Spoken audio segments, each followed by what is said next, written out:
Guys, मैं हूं सीमा। E learning में आपका स्वागत है। आज मैं आपको बताऊंगी पेडागोजी से कुछ इम्पोर्टेंट क्वेश्चंस। ठीक है, इनकी डेफिनेशन जो कि है बुद्धि।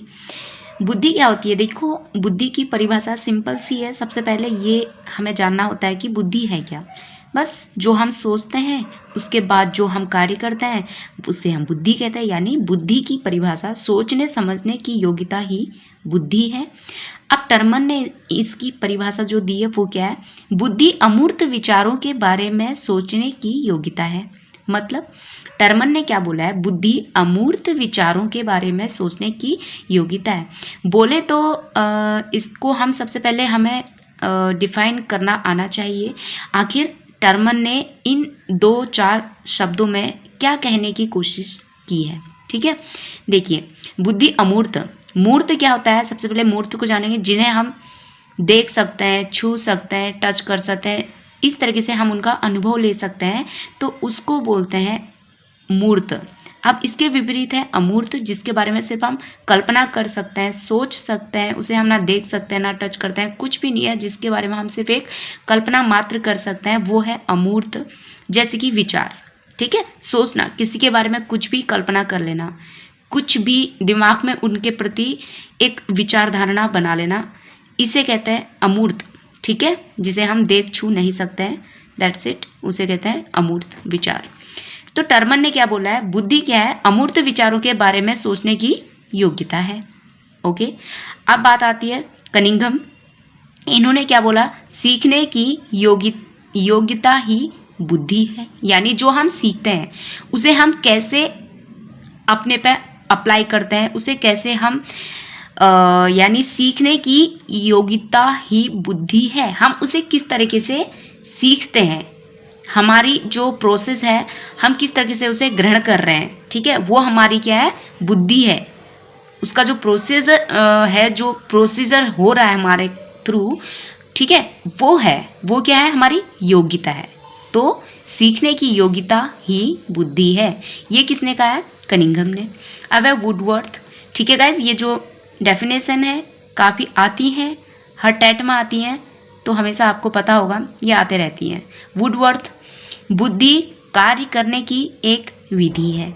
यानी कोई भी हमें कार्य दिया जाता है, कोई भी काम दिया जाता है, प्रत्येक व्यक्ति या स्टूडेंट को अलग अलग तरीके से काम दिया जाता है। अब हमें देखना ये कि वो अपने कार्य को कैसे पूरा करता है। ठीक है, कोई उसे 1 घंटे में करेगा, कोई आधे घंटे में, कोई पूरा दिन भी नहीं कर पाएगा। ठीक है, कोई कुछ सेकेंड में कर लेगा। और वो किस तरीके से करता है कार्य को, ठीक है, नेगेटिव तरीके से करता है, पॉजिटिव तरीके से करता है, या कितनी क्रिएटिविटी के साथ करता है। ओके, तो उसके कार्य करने की जो विधि है, यानी उसकी जो क्षमता है, ठीक है, वो किस तरीके से कर रहा है, तो इससे हम आंक सकते हैं। तो ये वुडवर्थ ने बोला बुद्धि कार्य करने की एक विधि है। वुडवर्थ ने बोला है। मन ने क्या बोला है?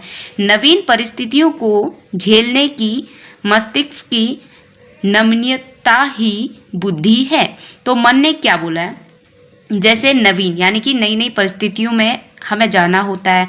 कोई नई परिस्थिति अच्छी हो या विकट हो, ठीक है, तो वो हमारे सामने आती है, तो हम उनसे कैसे निपटते हैं, ठीक है। तो हमारा जो दिमाग है उन परिस्थिति को झेलने के लिए हमें रास्ता दिखाता है, कैसे सोचता है, क्या राय हम बनाते हैं, कैसा एक प्रारूप अपने माइंड पर हम बनाते हैं कि हम उस परिस्थिति से निपटें, उससे उबरें। ठीक है, जिसको कहते हैं अपने इमोशंस पे काबू पाना, भले वो अच्छा हो या बुरा हो, उस पर कंट्रोल करना, इसे कहते हैं बुद्धि। तो यही है नवीन परिस्थितियों को झेलने की मस्तिष्क की नमनीयता, यानी उसमें लचीलापन, ठीक है, वो क्या है? बुद्धि है। तो गाइस, आज मैंने सिर्फ बुद्धि की 4 डेफिनेशन आप लोगों को बता दी है। बुद्धि क्या है? सिंपल भाषा में बुद्धि सोचने समझने की योग्यता ही बुद्धि है। टर्म बंकिन घम होता है, कभी धम होता है, जो भी है, ये आप इसको कभी मिसप्रिंट हो जाता है तो कोई बात नहीं, ठीक है। इतना कॉमन सेंस आप लगा लिया करो मैं भी लगा लिया करती हूँ कभी कभी। तो वुडवर्थ और मन, ठीक है। तो 4 डेफिनेशन आप लोगों को मैंने कंप्लीट करा दिया, आप इनको अच्छे से लर्न करो। और बस इतना सा वीडियो आपको बताती हूँ। आगे आप बुद्धि के प्रकार, सिद्धांत, काफ़ी सारे नोट्स मेरे पे पड़े हैं, ठीक है। मिलती हूँ नेक्स्ट वीडियो में, अभी के लिए बाय। नए अगर हो तो चैनल को प्लीज़ सब्सक्राइब ज़रूर करना, बेल आइकन को प्रेस कर लेना, जो भी मेरी नई वीडियो आपके पास पहुँच जाएगी। Okay guys.